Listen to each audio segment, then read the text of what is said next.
Oops! Huwag mo muna scroll down. Pakinggan mo muna sana ito.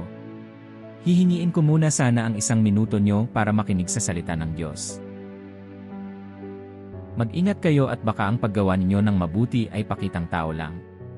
Sapagkat kung ganyan ang ginagawa ninyo, wala kayong matatanggap na gantimpala mula sa inyong amang nasa langit.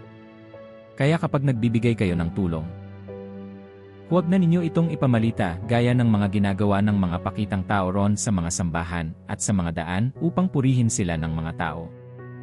Ang totoo, tinanggap na nila ang kanilang gantimpala.